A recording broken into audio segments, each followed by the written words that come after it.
కళ్ళు అనూతన వధు అర్చన మరియు వరుడు ఆదిత్యపైనే నిలబడి ఉన్నాయి. నగరంలోనే పేరుగాంచిన ఒక పెద్ద హోటల్ యజమాని కూతురైన అర్చన ఒక సాధారణ రైతు కుమారుడైన ఆదిత్యని పెళ్లాడడం కోసం సరిగ్గా 12 సంవత్సరాలు పోరాడింది. ఈ 12 సంవత్సరాల కాలంలో వారిద్దరూ ఎదుర్కొన్న అవమానాలు, కన్నీళ్లు అన్నీ ఇన్ని కావు. ఆ పేదవాడితో నీ జీవితం నాశనం చేసుకుంటావా అంటూ అర్చన తండ్రి ప్రతిరోజు ఆమెను నిలదీసేవాడు. కాని సమాజం కట్టిన హోదా గోడలను బద్దలు కొడుతూ వారి ప్రేమ ఇన్నాళ్లకు విజయం సాధించింది. పెళ్లి కూతురుగా ముస్తాబైన అర్చన ముఖంలో తన 12 కలను చేరుకున్నాననే సంతోషం స్పష్టంగా కనిపిస్తోంది. బంధుమిత్రుల కోలాహలంతో ఆ మంటపమంతా పండగ వాతావరణాన్ని తలపించింది. ఆదిత్య కూడా తన ప్రియురాలిని తన ఇంటికి రాణిలా తీసుకువెళ్లి ఆ శుభ గడియ కోసం ఎంతో ఆతృతగా ఎదురు చూస్తున్నాడు. అందరి ఆశీర్వాదాల మధ్య వారిద్దరి మాలా వేడుక ఎంతో అంగరంగ వైభవంగా ముగిసింది. అగ్ని సాక్షిగా 7 అడుగులు వేస్తూ జీవితాంతం ఒకరికొకరు తోడుగా ఉంటామని ఇద్దరు పవిత్రమైన ప్రవచనాలు చేశారు. ఆ క్షణంలో వారిద్దరి గుండెల్లో రేగిన ఆనందానికి అవధులు లేవు. ఇక తమ జీవితం హాయిగా సాగుతుందని వారు భావించారు. కానీ అర్చన తండ్రి మనసులో మాత్రం ఆదిత్యపై ఇంకా ఒక చిన్న అనుమానం అలాగే మిగిలిపోయింది. ఆ పేద యువకుడు నిజంగానే తన కూతుర్ని ప్రేమించాడా లేక ఆస్తి కోసం నాటకం ఆడుతున్నాడా అని ఆయన నిర్ణయించుకున్నాడు. ఎవరికి ఏమాత్రం ఊహ అందకుండా ఆయన ఒక సేవకుణ్ణి చేత ఒక పెద్ద వెండి పల్లెంలో లక్షల రూపాయల కరెన్సీ నోట్లను తెప్పించి ఆదిత్య ముందు పెట్టించాడు. ఆ ఒక్క హఠాత్ పరిణామంతో ఆ పెళ్లి మంటపంలో ఉన్న అతిథులందరూ నివ్వెరపోయి ఒక్కసారిగా నిశ్శబ్దంగా ఉండిపోయారు. అందరి చూపులు ఆ డబ్బు ఉన్న పల్లెంపై మరియు నిలబడి ఉన్న ఆదిత్య ముఖంపై పూర్తిగా కేంద్రీకృతమయ్యాయి. ఆ గదిలోని ప్రతి ఒక్కరి శ్వాస ఆగిపోయినట్లుగా ఉత్కంఠ తారాస్థాయికి చేరుకుంది. ఆ పేదరిక కుటుంబం నుంచి వచ్చిన యువకుడు ఆ కట్టల కొద్ది డబ్బును చూసి మారిపోతాడా అని అందరూ ఉత్కంఠగా చూస్తున్నారు. అర్చన గుండె ఒక్క క్షణం ఆగిపోయినట్లయింది. తన కాబోయే భర్తను ఇలా అందరి ముందు పరీక్షిస్తున్నారని ఆమె భయపడింది. తర్వాతి క్షణంలో ఆదిత్య ఎలాంటి సమాధానం ఇస్తాడని ఉత్కంఠ అందరిలోనూ విపరీతంగా పెరిగింది. ఆ కఠినమైన పరీక్షా సమయంలో ఆదిత్య ఎలాంటి సంకోచం లేకుండా చిరునవ్వుతో ముందుకు వచ్చి ఆ పల్లెంలో ఉన్న డబ్బు వైపు చూశాడు. పెదవులపై కనిపించిన ఆ ప్రశాంతమైన చిరునవ్వు అందరిలోనూ ఒక విచిత్రమైన ఆశ్చర్యాన్ని కలిగించింది. ఆదిత్య మెల్లగా తల ఎత్తి అందరూ వినేలా స్పష్టమైన గొంతుతో అర్చన తండ్రి కళ్ళల్లోకి సూటిగా చూస్తూ మాట్లాడడం మొదలుపెట్టాడు. మామయ్య, నేను ఈ వేదికపైకి వచ్చింది మీ కట్న కానుకల కోసం కాదు, మీ అపురూపమైన కూతురుని నా అర్ధాంగిగా స్వీకరించడానికై వచ్చాను అని బదులిచ్చాడు. మీరు పెట్టిన ఈ సంపద, ఈ కరెన్సీ నోట్లు నా దృష్టిలో నా భార్య ప్రేమ ముందు పూర్తిగా తుచ్చమైనవి అని ఎంతో గర్వంగా ప్రేమతో అతడు చెప్పాడు. నా జీవితంలో అర్చన నవ్వు కంటే విలువైన ఆస్తి ఇక నాకు ఈ ప్రపంచంలో మరొకటి ఏదీ లేదు అని అతడు నిరూపించాడు. ఆ మాటలు విన్న క్షణంలో అర్చన కళ్ళ నుంచి ఆనంద భాష్పాలు అలుగులై పారి ఆమె హృదయం గర్వంతో ఉప్పొంగిపోయింది. పెళ్లి మంటపంలో ఉన్న అతిథులందరి హృదయాలు ఆ మాటలకు ద్రవించిపోయాయి. ఎవరి కళ్ళల్లో చూసినా ప్రశంసలు మెరిశాయి. అర్చన తండ్రి కళ్ళల్లో పశ్చాత్తాపం స్పష్టంగా కనిపించింది. తాను ఒక గొప్ప మనిషిని తక్కువ అంచనా వేశానని ఆయనకు అర్థమైంది.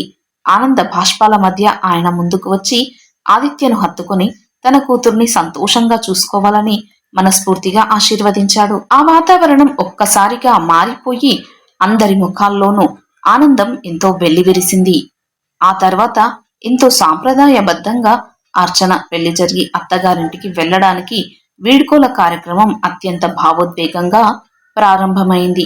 పుట్టింటి జ్ఞాపకాలను వదిలి వెళ్తున్న అర్చన కళ్ళల్లో కన్నీళ్లు ఉన్నప్పటికీ తన భర్త ఇచ్చిన ధైర్యం ఆమెకు కొండంత బలాన్ని ఇచ్చింది. బంధువులందరూ వారిద్దరిని మనసారా దీవిస్తూ నూరేళ్లు హాయిగా వర్ధిల్లాలని ఆశీర్వదించి సాగనంపారు. ఆదిత్య తన చేతులతో కారు తలుపు తీసి అర్చనను లోపల్లోకి కూర్చోబెట్టి ఆమె ముఖం తుడిచి మృదువుగా ధైర్యం చెప్పాడు. అప్పటి వరకు ఉన్న ఉద్రిక్తత తొలగిపోయి అనూతన దంపతులు తమ కొత్త జీవితాన్ని ప్రారంభించడానికి ఎంతో ఉత్సాహంగా ఆ అలంకరించిన కారులో బయలుదేరారు. కారు ముందుకు కదులుతూ ఉంటే వెనక ఉన్న తల్లిదండ్రులు వారిని చూస్తూ ప్రేమగా చేతులు ఊపుతూ వీడ్కోలు పలికారు. ఇన్నాళ్లకు కష్టాలు తీరిపోయాయని, ఇక తమ భవిష్యత్తు ఎంతో సుందరంగా సాగిపోతుందని వారు ఎంతో సంబరపడ్డారు. చీకటి పడుతున్న ఆ సమయంలో ఆ నూతన దంపతులు తమ ప్రయాణాన్ని ఎంతో ఆనందంగా ఆస్వాదిస్తూ ముందుకు సాగుతున్నారు. కాని చీకటి తెరల చాటున విధి ఎలాంటి ప్రమాదాన్ని మోసుకొస్తుందో తెలియని అమాయక స్థితిలో వారు ప్రయాణిస్తున్నారు. నూతన దంపతులు ప్రయాణిస్తున్న కారు పెళ్లి మండపం దాటి రాత్రివేళ నిశ్శబ్దంగా ఉన్న రహదారిపై వేగంగా ముందుకు సాగుతోంది. కారులో రేడియోలో వస్తున్న మృదువైన పాటల మధ్య అర్చన, ఆదిత్య తమ 12 సంవత్సరాల ప్రయాణాన్ని గుర్తుకు చేసుకుంటూ నవ్వుకుంటున్నారు. మనం ఎట్టకేలకు ఒకటయ్యాం ఆదిత్య, నా కల నిజమైంది అంటూ అర్చన ఆనందంతో అతని భుజంపై తల ఆనించింది. ఆదిత్య నవ్వుతూ ఆమె చేతిని తన చేతిలోకి తీసుకుని జీవితాంతం మీకు తోడుగా ఉంటానని మాట ఇచ్చాడు. సరిగ్గా అదే సమయంలో ఆ చీకటి రోడ్డుపై ఎదురుగా వస్తున్న ఒక అతివేగంగా దూసుకొస్తున్న భారీ వాహనం వారి లైట్లను కళ్ళపై పడేలా చేసింది. లారీ డ్రైవర్ నియంత్రణ కోల్పోవడంతో కారు అదుపు తప్పి నేరుగా వారి వైపు అతివేగంగా దూసుకురావడం ప్రారంభమైంది. ఒక్క క్షణం ఏం జరుగుతుందో అర్థం కాక ఆదిత్య ఉక్కిరి బిక్కిరి అయిపోయి వెంటనే కారును పక్కకు తిప్పడానికి ప్రయత్నించాడు. కాని క్షణాల వ్యవధిలోనే ఆ భారీ లారీ అత్యంత వేగంగా వచ్చి వారి కారును బలంగా ఢీకొట్టింది. ఆ ఘోరమైన శబ్దంతో ఆ ప్రాంతమంతా ఒక్కసారిగా దద్దరిల్లిపోయింది. కారులోని అద్దాలన్నీ చిన్న చిన్న ముక్కలుగా చెల్లా చెదరైపోయాయి. ఆ ప్రమాద తీవ్రతకు కారు ముందు భాగం పూర్తిగా ముడతలు పడి లోపలికి కూరుకుపోయింది. ఆ దెబ్బకు ఇద్దరు తీవ్ర గాయాలతో కారులోనే ఇరుక్కుపోయారు. ఆ ప్రాంతమంతా భయానకమైన నిశ్శబ్దం ఆవరించింది. కొద్దిసేపటికి ఆ దారిలో వెళ్తున్న కొందరు ప్రయాణికులు ఆగి ఆ కారును చూసి హడలిపోయారు. అత్యంత కష్టంగా సహాయక సిబ్బంది వచ్చి ఆ లోపల నుంచి ఇద్దరిని బయటకు తీసి అత్యవసరంగా సమీపంలోని పెద్ద ఆసుపత్రికి తరలించారు. అప్పటికే ఆసుపత్రి కారిడార్లో డాక్టర్ల పరుగులు, నర్సుల ఆందోళన చూస్తుంటే పరిస్థితి ఎంతటి ప్రమాదకరంగా ఉందో అర్థమవుతోంది. అర్చన స్పృహ కోల్పోయి ఆపరేషన్ థియేటర్లో ఉండగా ఆదిత్య పరిస్థితి అత్యంత విషమంగా మారింది. పెళ్లి దుస్తులు ఇంకా చెక్కు చెదరకుండా ఉన్న ఆ పవిత్రమైన బట్టలపై రక్తపు మరకలు నిశ్శబ్దంగా కనిపిస్తున్నాయి. ఆ వార్త తెలిసిన వెంటనే అర్చన తల్లిదండ్రులు పరుగులు పెడుతూ ఆసుపత్రికి చేరుకుని గుండెలు బాదుకుంటూ రోధించారు. మేము చేసిన ఆలస్యమే మా పిల్లల జీవితంలో ఈ చీకటిని తెచ్చిపెట్టిందా అంటూ ఆ తండ్రి పశ్చాత్తాపంతో కుమిలిపోయాడు. ఆపరేషన్ థియేటర్ బయట నిలబడిన ప్రతి ఒక్కరి గుండెల్లోనూ ఒకటే భయం. తర్వాతి క్షణంలో ఏం జరుగుతుందనే ఉత్కంఠ ఉక్కిరి బిక్కిరి చేస్తోంది. డాక్టర్లు గంటల తరబడి చేస్తున్న ఆపరేషన్ విజయవంతం అవుతుందా లేదా అనే ఉత్కంఠ తారాస్థాయికి చేరుకుంది. ఆసుపత్రిలోని ఆపరేషన్ థియేటర్ వెలుపల వేచి ఉన్న ప్రతి క్షణం ఒక యుగంతో సమానంగా గడిచిపోతుంది. అర్చన తల్లిదండ్రులు, అతడి తల్లిదండ్రులు దేవుడిని ఎంతో వేడుకుంటూ తమ కూతురు ప్రాణాలతో బయటపడాలని కన్నీరు మున్నీరుగా విలపిస్తున్నారు. డాక్టర్ ముఖాలపై టెన్షన్ స్పష్టంగా కనిపిస్తుంది. వారు ఆ ప్రాణాలను కాపాడడానికి సర్వశక్తులు ఒడ్డుతున్నారు. కొద్దిసేపటి తర్వాత ఆపరేషన్ థియేటర్ తలుపులు తెరుచుకున్న చప్పుడు వినిపించగానే అందరూ ఒక్కసారిగా ఉలిక్కిపడి ముందుకు పరిగెత్తారు. బయటకు వచ్చిన డాక్టర్ ముఖంలోని గంభీరతను చూసి అక్కడున్న వారందరి గుండెలు ఆగిపోయినట్లయింది. మేము మా వంతు ప్రయత్నం చేశాము, కానీ పరిస్థితి చాలా క్రిటికల్ గా ఉంది అని డాక్టర్ చెప్పిన మాటలు అందరినీ దిగ్భ్రాంతికి గురి చేశాయి. మరోపక్క ఐసీయూలో ఉన్న ఆదిత్య శరీరంపై ఎలాంటి కదలిక లేకపోవడం అక్కడి వాతావరణాన్ని మరింత భయానకంగా మార్చింది. 12 సంవత్సరాల ప్రేమను గెలిపించుకున్న ఆ జంటను విధి ఇలా వెక్కిరిస్తుందని ఎవరూ కలలోనైనా ఊహించలేదు. అర్చన మెల్లగా స్పృహలోకి వచ్చి కళ్ళు తెరిచి చూసేసరికి ఆమె చుట్టూ తెల్లటి ఆసుపత్రి గోడలు మాత్రమే కనిపించాయి. ఆమె పెదవులు మోగబోయి తన పక్కన ఉన్న ఆదిత్య గురించి ఆరా తీయడానికి విపరీతంగా ప్రయత్నించింది. కానీ నర్సులు, డాక్టర్లు ఆమెకు ఏమీ చెప్పకుండా కేవలం విశ్రాంతి తీసుకోమని చెప్పి మౌనంగా అక్కడి నుంచి వెళ్లిపోయారు.